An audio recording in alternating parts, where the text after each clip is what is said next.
Mark சுவிசேஷம் 10வது அதிகாரம் 51ஆம் வசனம். இயேசு அவனை நோக்கி, நான் உனக்கு என்ன செய்ய வேண்டும் என்றிருக்கிறாய் என்றார்.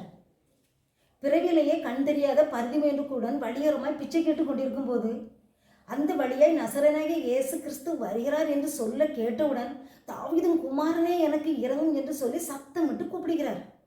அதில் நின்றவர்கள் அத்தனை பேரும் சத்தமிடாதே என்று அதட்டுகிறார்கள். ஆனாலும் இன்னும் அதிகமாக சத்தமிட்டு, தாவீதின் குமாரனே எனக்கு இரங்கும் என்று சத்தமிட்டு கூப்பிடும்போது இயேசு உடனே அந்த இடத்தில் நின்று அவனை கூப்பிடுகிறார்.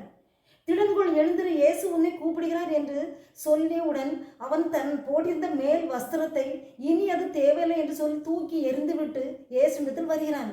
இயேசுவுக்கு தெரியும் இவனுக்கு கண் தெரியாது என்று. ஆனாலும் அவனிடத்தில் கேட்கிறார், நான் உனக்கு என்ன செய்ய வேண்டும் என்று கேட்டுதான் அவர் சுகத்தை குடிக்கிறார். அப்பொழுது நான் பார்வை அடைய வேண்டும் என்று சொல்லியவுடன், உன் விசுவாசம் உன்னை ரட்சித்தது என்று சொன்னவுடன் அவன் பார்வடைந்து இயேசுவுக்கு பின் செல்கிறான். பிரியமானவர்களே, இந்த பரிதிமேய குருடனை போல நாமும் இயேசுவை விசுவாசித்து அவரை துதித்து அவருடைய சமூகத்தில் நம்முடைய பிரச்சனைகள் எல்லாம் சொல்லி நான் திடன் கொண்டு இருக்கும்போது தான் நம்முடைய வாழ்க்கையில இயேசு அற்புதம் செய்வார்.